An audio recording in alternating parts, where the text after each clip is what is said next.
Assalamualaikum warahmatullahi wabarakatuh. Saya Rose Sri Ramdhani, guru kimia SMA Negeri 1 Jalaksana Kabupaten Kuningan.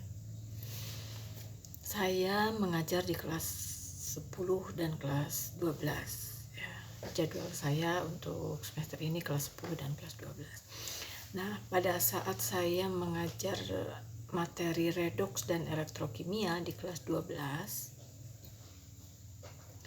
siswa sudah paham tentang redoks atau reduksi oksidasi.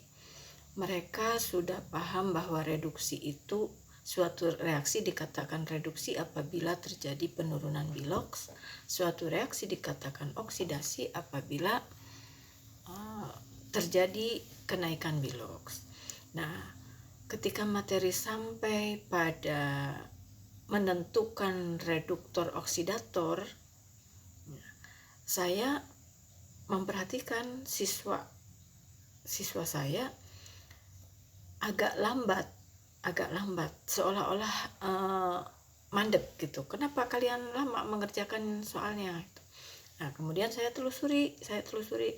Kalian tahu reduksi? Tahu. Mengerti oksidasi? Mengerti. Kemudian kalau kalian diminta untuk menentukan siapa yang mengalami reduksi dan siapa yang mengalami oksidasi dalam suatu reaksi, kenapa lama? Saya gitu. Nah, akhirnya ada seorang siswa yang jujur, Bu, kalau menentukan biloks unsur-unsur yang banyak itu gimana caranya? Oh, begini. Jadi saya tahu bahwa mereka kesulitan menentukan biloks unsur dalam senyawa. Terus ketika saya tanya, kalian sudah memahami beberapa ketentuan tentang biloks kan yang Ibu ajarkan di kelas 10? Iya, Bu. Terus kenapa lama mengerjakan itu?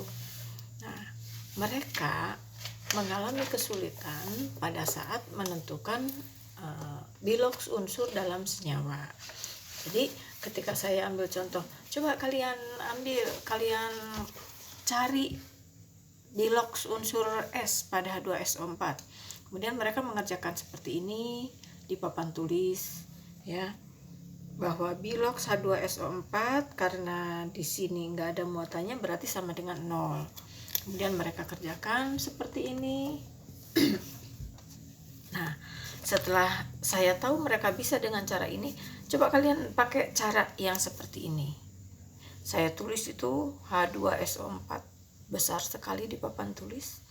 Kemudian dalam ketentuan tentang biloks H dalam senyawa itu +1, biloks O dalam senyawa adalah -2.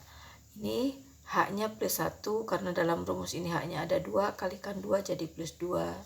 Biloks O -2 karena O-nya ada 4, kalikan 4 jadi -8. Terus saya tanya, +2 dan -8 ini harus ditambah berapa supaya sama dengan 0? 0 muatan ini. Mereka jawab +6. Nah, berarti +6 ini adalah biloksnya S. Sekarang S di rumus ini ada berapa? Ada 1.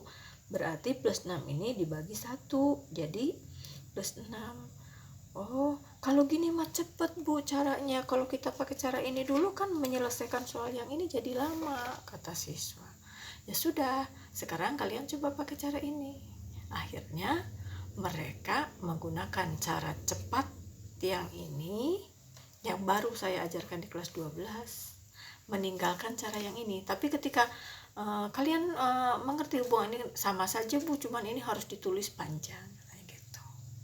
Jadi dengan cara menentukan biloks unsur dalam senyawa dengan cara yang cepat, mereka bisa menyelesaikan soal ini dengan cepat juga.